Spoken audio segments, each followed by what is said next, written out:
Lindavista, un lugar que deja muchos recuerdos. Jared, ¿recuerdas qué impacta tu vida aquí en Lindavista? ¿Algún recuerdo muy especial? Pues para mí creo que es el Interclubes. El primer Interclubes que tuve fue algo muy diferente a lo que hemos visto allá afuera. Entonces, la convivencia que se vive allí es algo que yo me llevo de aquí, de Linda Vista. Excelente.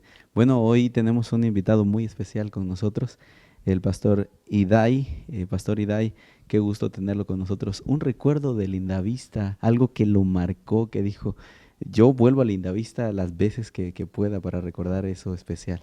Bueno, gracias. Qué gusto estar con ustedes. Gracias, Muchas muchachos, por gracias. la oportunidad y la invitación.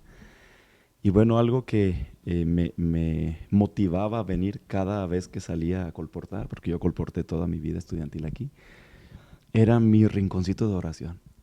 Yo disfrutaba tanto estar ahí sentado viendo la montaña. Yo vengo del norte de México y yo estudié la prepa en Colpac. Y allá los que conocen, los que siguen este programa, que conocen aquellos lugares, es un valle, es un valle. De hecho se le conoce como el Valle del Mayo. Y en ese valle usted ve la salida del sol y la puesta del sol. Entonces hay los mejores atardeceres que yo he visto en mi vida son allí de Colpac. Detrás de la biblioteca el sol se esconde. Y entonces de pronto empiezan a salir rayos, iluminan las pocas nubes que de pronto se levantan. Es un paisaje muy bonito.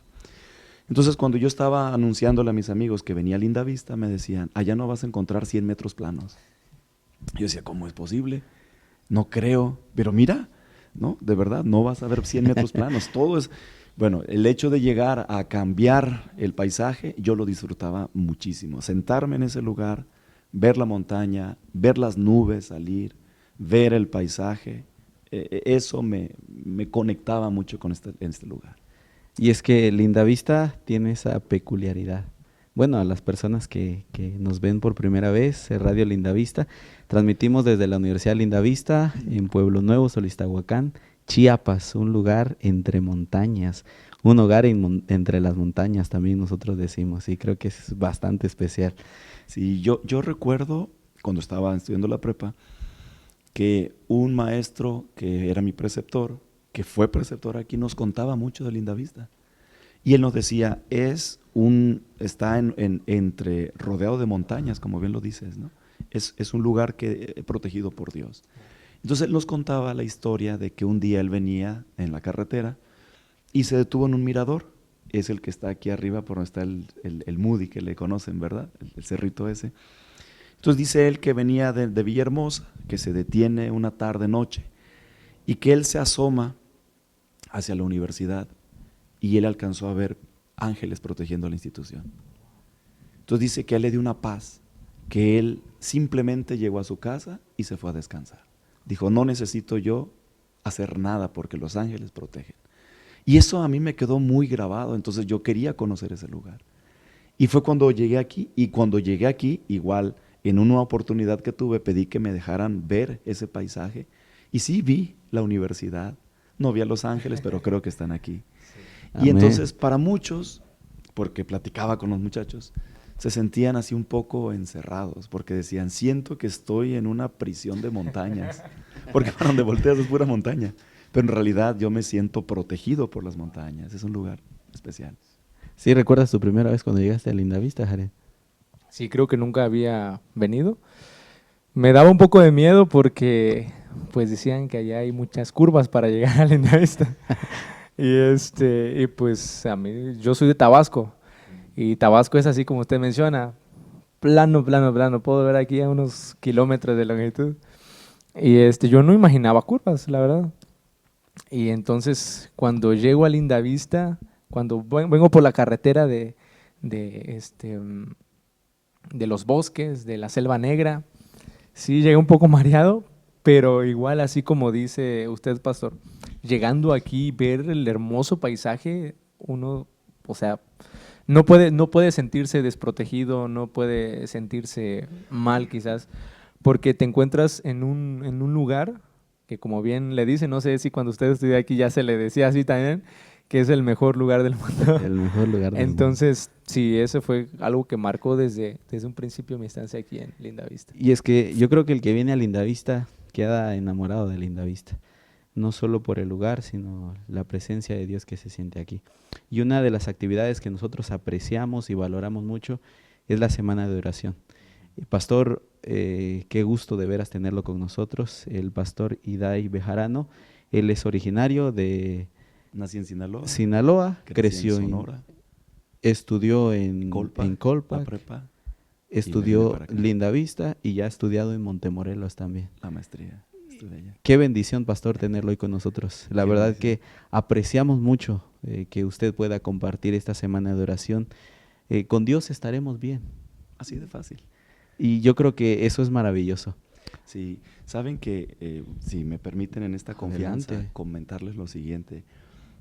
De tanto en tanto grabo reels, videos, así que los invito a que sigan. ¿Cómo lo Me encuentran como Iday Bejarano. en Instagram, En en TikTok? Instagram, en TikTok, en YouTube, en Facebook. Sí, Excelente, sí, todo. síganlo, Excelente, síganlo, sí. Bueno, el asunto es que doy reflexiones de 1 minuto. Mi desafío es menos de 1 minuto, pues para que salgan en esa modalidad. Entonces, en un momento escuché una declaración que la adopté, la hice mía, y justo la escuché aquí en Lindavista. Entonces, en algún momento, no sé exactamente en cuál, pero en algún momento alguien dijo, mira, con Dios lo demás es lo de menos. Y así es como yo termino mis presentaciones. O sea, doy mi breve reflexión, con Dios lo demás es lo de menos. Y entonces, pero eso no lo podía decir como título de una semana de oración. Entonces hay que buscar alguna forma. Entonces me asesoré con algunas personas que le gusta el asunto de transmitir, y ya en consenso llegamos a esta conclusión. Con Dios lo demás, con Dios estaré bien. Con Dios lo demás es lo de menos, pero Está sí, muy bueno eso, con Dios estaré bien. Wow. Y de ahí sale el título. Pastor, seguramente usted tiene muchísimas anécdotas, milagros que ha vivido, pero ¿habrá alguno que ha impactado su vida? Que usted diga, yo aquí me encontré con Dios, o algo que usted valore en eso. Bueno, pues miren, mi llamado, lo voy a platicar en la semana con el grupo, pero les anticipo a ustedes por ser exclusivos de este programa. Mi llamado fue a los 15 años. Wow. Mi bautismo fue a los 9. Pero el momento cuando yo sentí así que Dios me dijo, necesito, fue a los 15. Y fue en Colpac, en la iglesia. Y específicamente fue en el momento de los diezmos y las ofrendas. Hay detalles de mi condición que en algún momento los voy a compartir con todo el grupo, pero yo iba completamente desamparado. O sea, no tengo un apellido que me respalde, no tengo no tengo nada Genealogía. humanamente hablando, nada que puedan decir, pues este compa tiene bagaje, no, este pedigrí, no. Yo así limpiecito, solito. Estando allí en los diezmos y ofrendas, un mes de agosto del año 96, que fue cuando llegué a Colpac, empezó a sonar el canto ese, traían en silencio, presentes al Señor. Y en ese momento mi cerebro conectó. Y entonces yo había cantado, yo soy adventista de 3ª generación. Entonces empecé a escuchar yo ese canto del pobre aviador, que lo único que traía es su pobre corazón. Y yo me sentí identificado. Entonces empecé a llorar y le dije al Señor, Señor, pues no tengo nada. Así que si me lo permites, me subo en la charola. Quise hacerlo de manera literal, obviamente no se puede, ¿verdad? Pero ese fue el mayor milagro de mi ministerio hasta aquí, que yo sentí el llamado de Dios. Y bueno, curiosamente ha habido problemas, y yo quiero decirle a los muchachos y a los que siguen este programa, la vida no es fácil, ¿saben? O sea, si te pintan en la película una vida color de rosa, eso no es cierto. La vida es difícil, pero Dios es el que te fortalece.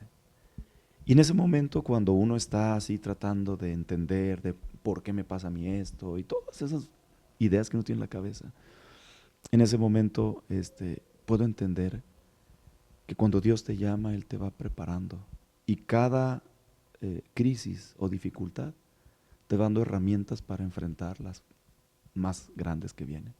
Entonces, Dios me llama en ese momento y hubo pruebas muchas. Es más, cuando yo termino la preparatoria, la universidad, en ese tiempo yo Universidad de Navojoa, me ofrece becarme para que yo me quede a trabajar con ellos y estudie por veranos, ciencias de la educación o ingeniería en sistemas, que era lo que había en ese momento. Entonces yo lo sentí así como que una prueba. De pronto una familia muy cercana a mí me dicen, nosotros te vamos a becar, pero queremos que te vayas a Montemorelos a estudiar medicina. Te pagamos todo, vete. Entonces yo le digo a los hermanos, si me quieren realmente apoyar, páguenme teología. Y él me dice, no, teología no pago, solo medicina, si quieres. Y bueno, vienen las luchas y vienen las pruebas. Y llego a Lindavista. Llego a Lindavista porque quería conocer los 3 internados del país. En aquellos años Lindavista tenía solamente 2 años de la facultad, de la carrera. Luego se abre el 3er año, luego finalmente se abre el 4º año. Pero Dios tenía otros planes, así que yo me quedé aquí los 4 años. Pero ahí empieza mi primer milagro, el contacto que Dios el llamado que Dios me hace. Qué impresionante, pastor, porque hace unos momentos nos comentaba el pastor de que cuando escuchó de Lindavista, un profesor en Colpac le dijo de que había visto a Lindavista cubierta por ángeles. Por ángeles. Así es. Muchas veces nosotros cuando pensamos en milagros, pensamos en cosas así extraordinarias, cosas como pocas vistas, ¿no? Entonces, usted nos comenta aquí otra perspectiva de un milagro, o sea, un llamado. Un llamado también es un milagro, es un milagro. Así es, así es. Y me entró la curiosidad de pastor, ¿cómo no confundir, por ejemplo, lo que nos comentaba, que una familia lo quería becar para estudiar medicina? Para muchos eso sería un milagro, pastor. Entonces, qué interesante que el milagro fue mantenerse firme en su postura y que Dios le dio la fortaleza para poder seguir ese llamado que ya había decidido usted. Pues realmente yo sentí que Dios me estaba llamando para ser pastor. Y fíjense que fue la influencia de un pastor la que me movió a ser pastor. Siempre preguntan, ¿no? ¿Y por qué quieres estudiar teología? Y cuando llegamos a la facultad, la primera materia del primer semestre, del primer día, ¿por qué quieres estudiar para pastor? Escríbelo, para tratar de entenderte, ¿no? O sea, ¿por qué quieres estar aquí? Entonces, yo, dentro de todas las cosas que yo veía y visualizaba, mi deseo era servir a Dios de manera directa. Y bueno, pues vienen los argumentos, ¿no? Pero puedes servir en cualquier área. Y es cierto. Un ingeniero, un abogado, un médico, un carpintero, un mecánico. La iglesia necesita que todos los miembros se involucren. Pero yo sentía algo, ser pastor. Y bueno, cuando yo le dije al Señor, Señor, está bien, si tú me estás llamando, yo voy. Y eso fue antes de irme al colegio, cuando estaba terminando la secundaria. Okay. Y un pastor, su forma, su atención, su interés, su abnegación, me motivó, conectó conmigo, me hizo sentir que realmente esto era algo diferente. Y bueno, aquí estoy, por la gracia y solamente por la misericordia de Dios. Wow. Y usted, pastor, nos comenta que un pastor fue que lo motivó a tomar ese llamado, ¿no? ¿A usted qué es lo que lo motiva tanto a conectar o a creer en los jóvenes? Yo nací en la iglesia. Okay. Bueno, nací en un hospital, pero mis padres eran de la iglesia. Claro, hay que nació en la iglesia. Saben que también lo voy a platicar en la semana. Okay. Yo fui un hijo de la iglesia. ¿Cómo puedes identificar tú tu llamado cuando eres hijo de la iglesia? Cuando tú vienes de afuera, del mundo, como popularmente le decimos, tú logras identificar y tú dices, mira, estaba en las drogas y el Señor me rescató. Y todo el mundo dice un cambio, 180 grados, wow. Pero ¿y cuando naciste en la iglesia? Cuando limpiabas las bancas, el templo, cuando entras y sales, cuando tu papá es el primer anciano de la iglesia, ¿cómo identificas tu llamado? Yo me bauticé a los 9 años pero como les decía hace un momento, de pronto llega el momento en el que sentí el llamado de Dios, así ya muy, muy de manera directa. Entonces, cuando yo tenía 15 años, que estaba en condiciones muy complicadas en mi vida, Dios me llama en ese momento especial de los diezmos y las ofrendas. Y en ese llamado yo empecé a recordar mi vida, donde de pronto se hacían grupitos de jóvenes en la iglesia y yo me quedaba ahí sentado en la puerta esperando que alguien me invitara. Y yo me sentí muy rechazado y sufrí mucho. Y puesto que me sentía rechazado, yo pensaba, si viniera alguien y me viera. Y llegó ese pastor, que él tomó mi mano y tomó la mano de otro y tomó la mano de otro, y sin importar estatus, ni experiencia, ni color de piel, ni complexión física, nada. Él agarró un grupo de jóvenes y nos movió. Entonces yo dije, yo quiero ayudar a los jóvenes que nacimos en la iglesia. Yo no sé de drogas, yo no sé de tabaco, yo no sé de alcohol. Conozco las drogas, las conozco, porque fui monitor y logré identificar cuando un muchacho está drogado. Logré encontrar los escondites, incluso los dobles fondos que teníamos en este dormitorio aquí. Había muchachos que hacían un doble fondo y lo ponían con el mismo ahí. La marihuana, y bueno, demás para no dar explicaciones, el alcohol, el tabaco, la pornografía, todo lo que circula en los dormitorios. Yo no sé de eso, pero yo sé de lo que es ser hijo de la iglesia. Entonces, cuando yo me encuentro con alguien que viene de esa experiencia, le digo, mira, tú atiende a ese grupo y déjame a mí, a los que nacimos dentro de la iglesia, porque tú no los vas a entender. Porque son conceptos diferentes.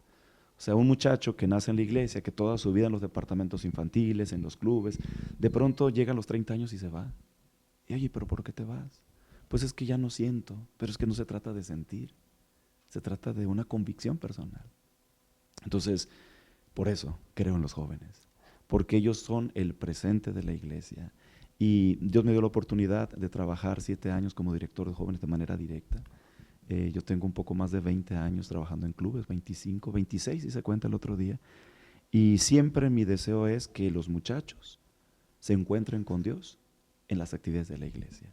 Yo no me considero un líder juvenil así como muchos que conocemos, ¿no? No, la verdad que no. Es más, mi predicación no es así que tú digas, wow, este pastor me movió.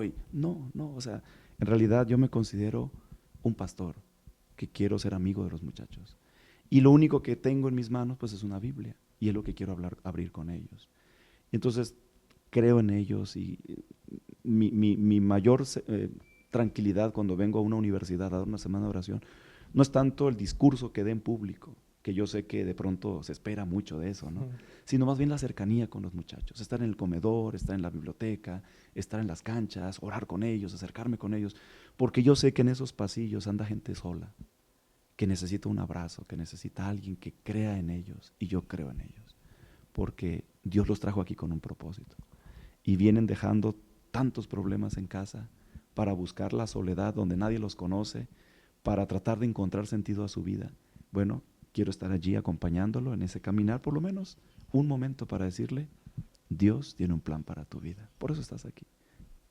Gloria a Dios. Yo creo que es tan especial eso. Nosotros como jóvenes, estudiantes de la Universidad Lindavista, creo que en algún momento, como usted lo dijo, y Jared, lo vivimos aquí, a veces hay momentos donde sí, algún muchacho necesita ese apoyo. Nosotros podemos apoyarnos entre nosotros, pero qué diferente cuando recibimos el apoyo de alguien con experiencia, con un recorrido, y creo que apreciamos eso que usted también trae con nosotros, pastor. Mucho gusto. Y algo que usted decía, realidad, yo recuerdo que una vez escuché eso y yo lo que me quedé grabado con eso. Yo crecí en la iglesia también, tenía 5 meses cuando mis papás se bautizaron, pero yo recordé algo que pasa con nosotros, crecemos con una fe prestada, ¿no? Nos llevan a la iglesia, no nosotros vamos a la iglesia. Pero usted, ¿cómo describe su relación entonces con Dios? ¿Cómo describe su relación con Jesús? Bueno, te platico un poquito antes, ahorita que mencionas eso. Dios es Dios, y creo en Dios, y creo en el Espíritu Santo, y creo en Jesús. En ese tiempo, cuando yo estaba de 15 años, que llego al colegio, salgo a colportar en mi segundo verano de colportaje formal, porque mi primer verano lo tuve en casa. Mucha gente dirá que pues en casa a uno lo protegen y la mamá lo consiente, ¿no? En realidad mi papá es colportor, solo que mi papá ya nos tuvo a nosotros ya grande de edad, entonces ya estaba en la recta final de su trabajo, él ya está jubilado, estaba en la recta final. Entonces cuando yo decido ir a estudiar, él me dice, pues vete a colportar. Entonces mi mamá a las 7 de la mañana ya me tenía casi con Listo. mi mochilita afuera, y vámonos hijo, no te quedes. Entonces ese fue, yo lo siento, mi primer verano de colportaje formal, porque salía, llegaba a comer a veces y vámonos a seguirle. Me reuní con unos muchachos ahí del colegio. Mi segundo verano, que fue en Guasave, en Sinaloa, yo llego a una ferretería y también cuento mucho esta historia porque en atención a tu pregunta, sabes que cuando yo estaba en la ferretería, me acuerdo yo que la persona que estaba en el mostrador era un hombre, pues obviamente, ¿no? Ven que somos cristianos, entonces él empezó, oye, ¿tú eres cristiano? Sí, sí, soy cristiano. ¿Y en qué iglesia vas? Me dijo él, ¿en qué iglesia te congregas? Me dice. Y yo, no, pues en la iglesia adventista del séptimo día. Oye, ¿tus papás a qué iglesia van? Oh, no, mi papá también. ¿Y a qué se dedica tu papá? No, mi papá es anciano y ya. Yo muy orgulloso de mi familia, ¿no? Y luego me hace una pregunta el maleante. Me dice, oye, te quiero hacer una pregunta. Si tus papás fueran otra religión, ¿a qué iglesia irías? Creo que muchos hemos recibido esa pregunta. Oye, ¿no? no inventes. Me quedé, me hizo pensar. Entendí que yo era adventista porque mis padres eran adventistas. Y como te digo, todo se fue armando en ese mismo tiempo, en mi etapa adolescente, que es de las decisiones más difíciles que debes tomar. Y entonces, en ese momento, pues yo ya no supe qué decir. O sea, pues sí, si mi papá me llevara a otra iglesia, yo allá iría. Y entonces yo regreso a mi casa y me quedo pensando, ¿por qué soy adventista? O sea, ¿en qué creen los adventistas? Porque hasta ese momento yo no sabía en qué creían los adventistas. Sí sabía pues que el sábado y sabía que la segunda venida y sabía que… Pero así que tú dijeras, mi convicción personal, independientemente de lo que la gente diga, es esta, no la tenía. Yo era parte del montón y me puse a estudiar. Estaba yo en la prepa. Empecé con las 28 creencias, 27 en aquel tiempo. La fe de Jesús, pero ya por iniciativa propia. O sea, ya Ya se ve bautizado, Sí, sí, como sí. muchos, ¿no? Yo ya era diácono, ya diácono ordenado. O sea, yo ya estaba, era un hijo de la iglesia. Sí. Orgullo de los padres, orgullo de la iglesia. Niño predicador. El niño predicador. Sí, sí, o sea, pero en ese momento uno dice, oye, entonces, ¿cómo percibo a Dios? Me gusta mucho la historia de Elías. Ustedes anoche me escucharon hablar de Elías. Me gusta mucho porque Elena de White dice que cuando Elías ora, su oración fue una oración con la seguridad de que Dios estaba a su lado. O sea, él no hizo escándalo ni nada de eso, simplemente él, Señor, por favor, demuéstrate, manifiéstate. Entonces yo siento a Dios cerca, que de pronto yo me aparto como todo ser humano, que tengo mis altibajos, que tengo mis dificultades, sí, pero yo he sentido y he visto la mano de Dios siempre allí a mi lado. Entonces, cuando estoy entrando un momento difícil, yo le digo al Señor, Señor, no me dejes, ayúdame, porque yo no puedo. Me he enfrentado a tentaciones muy fuertes, pero en ese momento me doblo las rodillas y digo al Señor, Señor, tú sabes que yo no voy a poder, así que haz algo, no permitas. Y el Señor se manifiesta.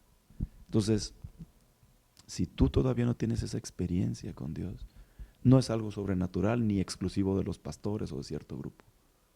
Es algo de una persona que se encontró con Dios. Si en algún momento todavía estás en ese proceso, yo te invito para que abras tu corazón a Dios. Y dile al Señor, ¿sabes qué, Señor? No te conozco, quiero saber quién eres. Y Dios se manifestará.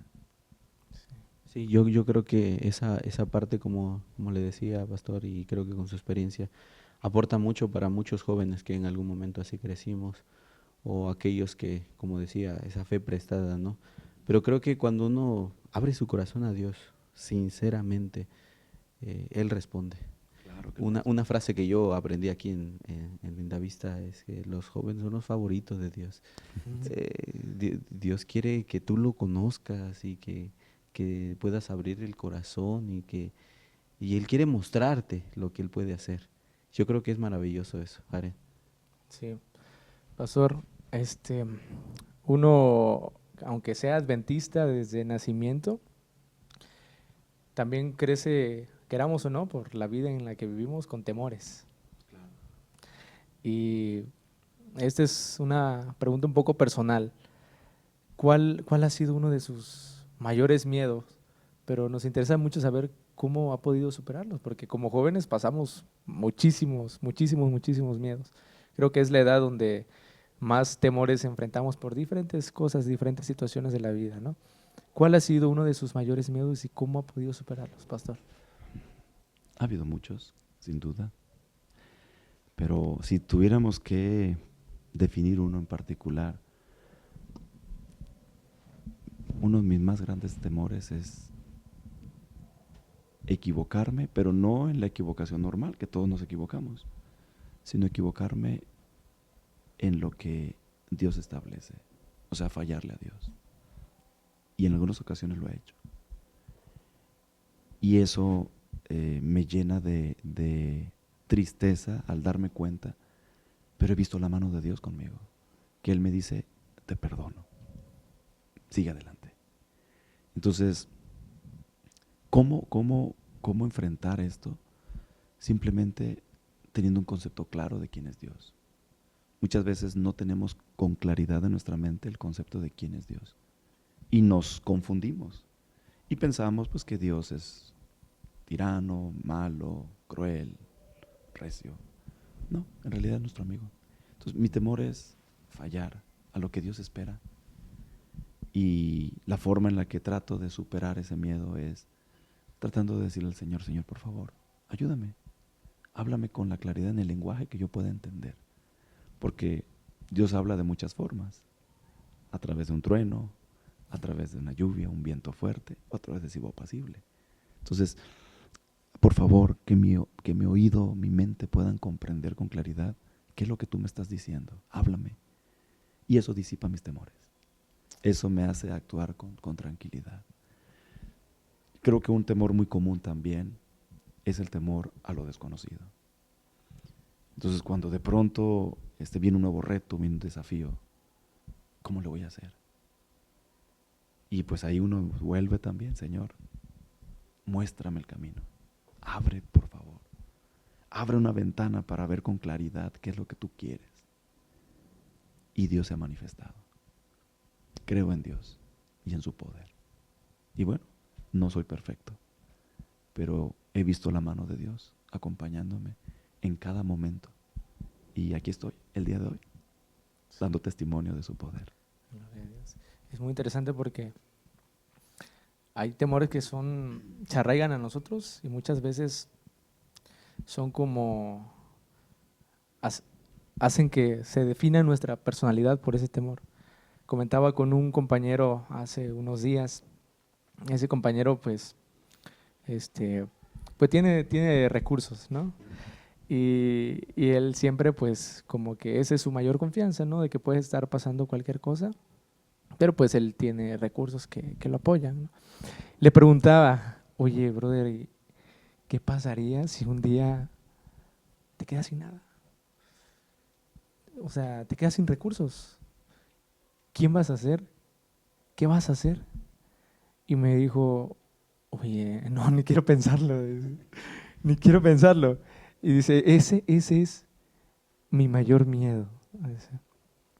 Entonces, pastor, ¿qué consejo le podemos dar a una persona o a nosotros cuando tenemos que enfrentarnos a esos miedos que nos definen, que son quizás las cosas de las que nosotros nos agarramos? ¿cómo podemos pasar esa situación con alguna esperanza? ¿O cómo podemos volver a crecer, volver a hacernos, ¿no? Porque cuando tenemos que enfrentar los miedos es volver a armarnos por completo. Dice la Biblia, ahora permanecen la fe, la esperanza y el amor. 3 pilares. Conozco muchos muchachos así. De hecho, como parte de mi paso por las universidades, me tocaba platicar con ellos. A algunos les ayudaba en sus tareas de matemáticas y a otros les daba estudios bíblicos. Muchachos que tenían chofer, que no necesitan nada, económicamente hablando. Pero saben que el dinero es una herramienta, pero no es la más importante. En la parábola que Jesús comparte en Mateo 7, que también la vamos a ver en la semana, porque creo yo que es algo muy decisivo para los muchachos. Ahí encontramos la parábola del hombre necio que construye su casa sobre la arena. ¿Se acuerdan? El título es Los 2 cimientos. Entonces, usted lee que uno construye sobre la arena y el otro construye sobre la roca. Y si nos quedamos solamente con esos dos elementos, podemos decir, bueno, uno es inteligente y el otro es muy, muy necio, ¿no? Porque si construir sobre arena es muy rápido, más barato, más fácil, ¿sí? Construir sobre la roca es muy caro, es muy difícil, tarda mucho tiempo. El otro es más rápido. El asunto es que hay personas que decidimos construir sobre la arena. Lo rápido, lo que se ve, lo que rápido, rapidito. Pero hay gente que decidimos construir sobre la roca, que es más duro, es más difícil, es más tardado. ¿Qué con esto? Bueno, es que sin importar dónde construyas, tarde o temprano llegará la tormenta. La Biblia dice, soplaron los vientos, vino la lluvia, crecieron los ríos. O sea, sin importar, tienes o no tienes, te va a llegar la tormenta. Una enfermedad, un accidente, o sea, hemos escuchado mucho esa declaración de que una llamada te cambia la vida. Entonces, aquí el punto no es la tormenta, sino dónde estás afianzado. Entonces, si construyes tu vida sobre la arena, que es lo efímero, lo que se va rápido, viene una tormenta y te va a tumbar. Si construyes tu vida sobre la roca, cuando caigas en el fondo, cuando aparentemente todo esté perdido, allí vas a encontrar firme, porque allí decidiste poner tu confianza. Y eso va a hacer que puedas levantarte otra vez. Y entonces, grande es tu victoria, porque has decidido confiar en Dios. Y allí es donde la esencia. Si tú pones tu confianza en Dios, es construir sobre la roca. Levantarte a las 5:30 de la mañana para orar no es fácil. Hacer una pausa en tu periodo de estudios para despedir el día con una oración no es fácil. Hablar con Dios en público cuando nadie cree en Él no es fácil. Pero es construir sobre la roca, es creer que Dios hace el milagro. Viene la tormenta y puedes permanecer. Porque la tormenta nos va a pegar a todos en algún momento de nuestra vida. Por eso yo invito a todos para que construyan sobre la roca que es Cristo. Gloria a Dios. Yo creo que esa parte de esa ilustración que da el mismo Jesús, ¿no? De la tormenta, es indefectible, o sea, viene porque viene, pasa porque pasa. Y eso de cómo mantenerse firme ante eso, construir sobre la roca. Así es, eso es. Pero puede haber algún tipo, o sea, porque algunos se preguntan, o sea, sí quiero, pero, o sea, ¿cómo mantener esa relación? En el momento de prueba, ¿cómo mantenerme? ¿Cómo yo puedo lograrlo? O antes de la prueba, ¿no? ¿Cómo es la preparación para superar la tormenta? Dicen que la medicina, la mejor medicina Es la prevención. es la preventiva. Claro. Así que un día estaba en una reunión de jóvenes, una federación, y de pronto sale una pregunta. En esas, ya ven que siempre hay un espacio de noviazgo, ¿no? Sí. Oye, ¿usted cómo conoció a su esposa? Siempre, ¿no? Sí. Sí, cuéntenos, ¿y cuántas novias tuvo en la escuela? Ay, qué bueno que aquí no hicieron esa pregunta. No, Siempre, viene más sí. adelante. Más adelante. Y qué pena que el tiempo ya se nos acabó. Siempre, ¿no? Entonces, En una pregunta un muchacho, o era una muchacha, alguien preguntó, pastor, ¿cómo puedo conseguir a mi pareja ideal? Pero no me venga con que orando y estudiando. Consejos prácticos, Preciso, ¿no? al punto. Y entonces uno piensa, imagina que de pronto tú quieres cambiar tu figura y vas con el nutriólogo, nutrióloga y le dices, oye, quiero que me ayudes a cambiar mi figura y a estar bien, pero no quiero ni alimentación saludable ni hacer ejercicio. Al grano. ¿Qué te va a decir un nutriólogo? O sea, pues vete a hacer una lipo y, Sí. y que el Señor te bendiga, ¿verdad? O sea, no. Entonces, de pronto decir, en términos prácticos, pues lo único es Dios. O sea, no hay otra. No hay decir, mira, vas a hacer 20 sentadillas cada 5 minutos. No. O sea, ¿cómo estar preparado para cuando venga la tormenta? Es en dónde vas a afianzarte.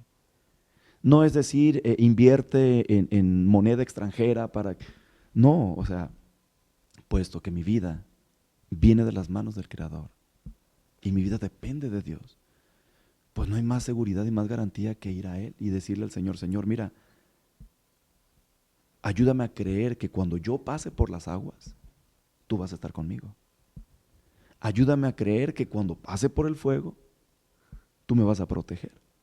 Porque voy a pasar por las aguas, voy a pasar por el fuego, va a venir la tormenta, va a venir la dificultad, me voy a encontrar con ese mensaje, me voy a encontrar con esa llamada, me voy a encontrar con ese diagnóstico. O sea, estamos en la vida, en el mundo. Cuando Jesús oró por sus discípulos, que somos nosotros también, en su oración Él decía, no te ruego que los quites del mundo, guárdalos del mal. Guárdalos. Y ahí es donde nos refugiamos. Y ahora sí, que el Señor nos acompañe.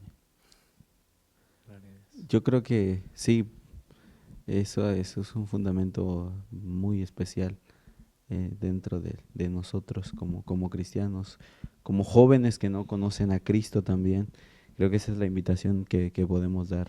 Sí, sabes que hay algo bien interesante, porque pues en mis pocos días de ministerio, que no son muchos en realidad, ¿Cuántos años? poquitos, son unos cuantos. Yo gradué el 2004 de la facultad. Sí, Un poquito, son varios. 20 años, 21 pero años. en realidad no es nada. Me he encontrado con mucha gente que dice no creer en Dios. Porque de pronto la justificación es que la religión es para la gente floja, que no tiene nada que hacer. O sea, si tú quieres realmente prosperar, ponte a chambear. Y es cierto. O sea, ese es un resultado. Pero más que solamente esto, viene una base.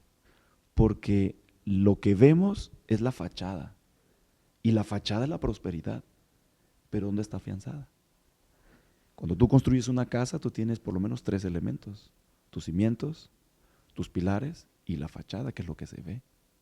Entonces hay gente que invierte mucho en la fachada, pero tiene un pilar hueco. Entonces, si tú de pronto dices, ¿sabes qué? Es que yo no quiero creer en Dios. Está bien, es tu derecho, pero vendrá la tormenta.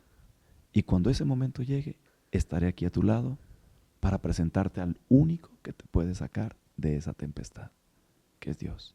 Entonces, no es nada más para los que nacimos en la iglesia, Sí, es para claro. todos. Y en algún momento algunos han preguntado cómo invitar a los muchachos a confiar en Dios, en el contexto de que podemos hacerlo animándonos, yendo a alguna universidad a estudiar, en su caso y en el de nosotros, aquí en Lindavista, pero algunos han dicho, pues puede ser aquí dentro de México, algunos que nos ven en el extranjero también, a algún otro lugar, pero el colportaje ha sido una bendición especial. Sí. Sea el lugar donde sea, creo que es una bendición. Yo lo he visto, soy originario de Guatemala y he visto la bendición también al venir. Pero en su experiencia, usted probando los 3 lugares de aquí en México, como Colpa, que ahora es la UNAV, Montemorelos y estando aquí en Lindavista, el colportaje es una bendición. ¿Cómo animaría a los muchachos a que también puedan animarse a, a esa experiencia maravillosa o estudiar también en alguna institución de la iglesia? Me dirijo primero a nuestros jóvenes, o sea, si tú eres un hijo de la iglesia, como lo soy yo y como lo son ustedes, hay un principio que dice que cuando tú te convenzas, convencerás a los demás. ¿Cómo puedo convencer a alguien más si yo no estoy convencido? Entonces, para los que somos hijos de la iglesia, los que somos miembros de la iglesia, ¿estás convencido de lo que crees? ¿O vives nada más de manera nominal? ¿Sí me doy a entender? Entonces, primero es convencerte tú mismo. O sea, yo creo que realmente Dios puede hacer milagros. Lo creo, porque lo he vivido en mi experiencia personal. Creo. Y a los que no creen, yo simplemente le diría, mira, te invito para que te des una oportunidad y lo pruebes. No dejes que nadie te diga su experiencia. Tú pruébalo, hazlo. Un día, ve. Y hablando de colportaje, que por cierto es el área que yo atiendo, yo soy director de colportores en el norte de México. En la Unión del Norte. En la Unión del Norte. El departamento es publicaciones. Publicaciones atiende 3 áreas muy marcadas. Publicaciones atiende el área de iglesia en lo que tiene que ver con la vida devocional. Todos los materiales que la iglesia imprime para fortalecer la vida devocional tienen que ver con publicaciones. Lecciones de escuela sabática, matinales, todo eso. Libros que Gema tiene que tienen que ver con vida devocional, es publicaciones. El otro segmento tiene que ver con evangelismo, enfoque de nuestros tiempos. La revista es evangelismo. El libro del año, el libro misionero, perdón, que sale cada año. Entonces, es publicaciones. Y la tercera parte es colportaje. Que colportaje tiene una combinación bien interesante entre salud física y salud espiritual. Cuando hablamos de salud integral, porque atiende la familia, atiende las emociones, pero también viene el área espiritual. Entonces, colportar no es vender libros. Tenemos esa confusión en nuestra mente. Y aprovecho el medio para explicarlo, si ustedes me lo permiten. Sí, adelante. Pensamos que colportar es vender libros. ¿Qué soy? ¿Colportor o vendedor de libros? Entonces de pronto vemos a un muy buen vendedor, un hábil, muy buen, y le decimos, oye, tú eres un gallazo para colportar, ponte a colportar, mira, te va a ir bienísimo, dicen allá, ¿no? Colportar no es vender libros. Colportar es cumplir con la misión a través de las publicaciones. La página impresa es, Elena White dice, un mensajero silencioso. Aquí está el mensaje. Y hay un ministerio de ángeles, dice ella, que está alrededor del mensaje. Yo simplemente soy un mensajero que lleva ese mensaje. Le conocemos mensajero de esperanza. Entonces, ¿qué voy a hacer yo? Simplemente voy a dejar a como dé lugar, te voy a dejar algo para que tú leas. Si puedes comprar una colección, quédate con ella. Si no, un libro. Si no, una revista. Si no, mira, te regalo este folleto. Pero quédate con algo. Esa es mi función. Entonces, esto no tengo que hacerlo porque no tengo dinero. En la universidad se tiene el concepto de que, ¿quién va a colportar? Pues los que no tienen dinero. Híjole, y me ha tocado, yo fui colportor toda mi vida, estudiantil. Híjole, no tengo dinero, pues ni modo, pues a inscribirte en el club de colportores, pues ¿qué más nos queda, verdad? Y mi papá no tiene para mandar, pues ni modo, a colportar. Y no tengo visa para irme a trabajar al otro lado, pues ni modo. No, amigos. Sí somos. Sí soy. Sí somos un montón. No es así. El colportaje, yo siempre lo he entendido y lo comparto, es un medio a través del cual cumplo con mi misión, dejando una semilla de esperanza en la familia, en el corazón de esas personas. Así que yo lo que hago es realmente hacer un trabajo misionero. Y en esto quiero decirles algo, muchachos, que están viendo esta transmisión. Dios nunca, escuchen esto, Dios nunca se queda con tu trabajo. Él siempre paga y paga bien. Si tú sales con el deseo de vender, pues vende, pero no te va a ir bien porque nadie quiere comprar libros. Pero si tú sales con el deseo de cumplir con la misión, Dios paga y paga bien. Él nunca se queda con tu trabajo. Entonces, lo que yo estoy invitando ahora a hacer es que hagamos misión a través del colportaje. Tengas o no tengas dinero, vete un verano en misión. Ve y reparte libros. Si tú tienes, compra de tu bolsa y regálalos. pero vive la experiencia de estar frente a las personas, de interactuar con ellos, de escuchar sus necesidades, de orar por ellos. Eres cualquier carrera que seas, no tiene que ser teología, porque es una oportunidad que Dios nos da para ir a sembrar la semilla del Evangelio que se convertirá pronto en un árbol que dará frutos para la gloria de Dios. Eso es colportar. Y creo que además de trabajar para Dios, Se nos acabó el 20. sí, Seguimos con creo esto. que seguimos por acá. Además de trabajar para Dios, como decía, pastor, que es cumplir la misión, también es formación personal. Muchos así lo recomiendan. Dicen que el colportaje es de las mejores escuelas que uno pueda tener. Entonces, en su eh, experiencia como colportor, en toda su trayectoria aquí en la Universidad Lindavista, colportó, no sé si Sí, cuando estaba en Colpac también colportó, y sigo y colportando. sigue colportando todavía, pastor. Es el jefe de los Es el colportores. jefe de los colportores. Soy el más humilde de los humildes, el siervo. ¿Cuál fue de sus mayores experiencias o más que experiencias, aprendizajes del colportaje, pastor? Híjole, créanlo, muchachos, yo soy tímido. Soy tímido. A mí no me gusta hablar, y menos en público. Así como ahorita. Les voy a decir algo, así como ahorita, les voy a decir algo a este círculo, así, no, aquí nomás en confianza. Yo tengo pánico escénico. ¿Qué quiere decir eso? Que cuando estoy parado frente a un auditorio, de pronto se me nubla mi pensamiento. No alcanzo a hilar, no encuentro de pronto. O sea, me gana los nervios. Empiezo a sudar, de pronto me pongo... Pero el colportaje me acompañó durante toda mi preparación para poder superar eso. Si ustedes me conocieran antes de que yo hubiera empezado a colportar, ustedes no se imaginarían que hoy puedo estar hablando con ustedes frente a una cámara, con un micrófono, en esta entrevista. El colportaje Una escuela de vida, ¿no? es una escuela para todo, para todo. Me ayudó a saber cómo ganar dinero, cómo administrar el dinero, cómo invertir el dinero, cómo tocar una puerta, cómo hablar con las personas, cómo poner interés en lo que me están diciendo y lo que no dicen con sus palabras. Es decir, es una universidad y mi padre la define como la universidad de los golpes duros. Ese es el colportaje. Entonces, una experiencia hace unos meses, puesto que yo sigo colportando, salgo con los grupos a colportar. Fui con un colportor, salimos y yo le dije, yo te voy a acompañar el día de hoy. Y fuimos, y entonces estábamos en un proyecto misionero muy particular. Y llegamos a una escuela y ofrecimos el servicio de dar conferencias. Yo di conferencias toda mi vida de estudiante. Entonces se me facilita un poco. Les digo, yo no era, el colportaje me hizo. Dios a través del colportaje. Y me dijo la directora, vuelvan en 2 horas, déjenme hablar con... Volvimos en 2 horas y me dijeron, no nos interesa, no estamos interesados.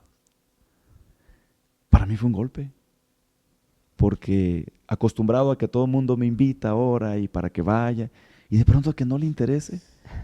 Qué duro. El orgullo humano, ¿verdad? Pero yo entendí que el colportaje nos mantiene humildes, porque hay que hacer un trabajo para que la gente pueda aceptar, escuchar el mensaje. Y yo creo que aquel muchacho que nos está escuchando tiene esa invitación especial Por supuesto. de venir a Lindavista. Ahora actualmente hay una escuela de colportaje y es de mucha bendición. Sí, y fíjate, quiero compartir con ustedes, amigos, lo siguiente. Yo soy hijo de Dios. ¿Tú crees que eres hijo de Dios? Sí. Amén. Sí, claro. Ok. Esta universidad es de Dios. ¿Tú crees eso? Sí, amén. Ok.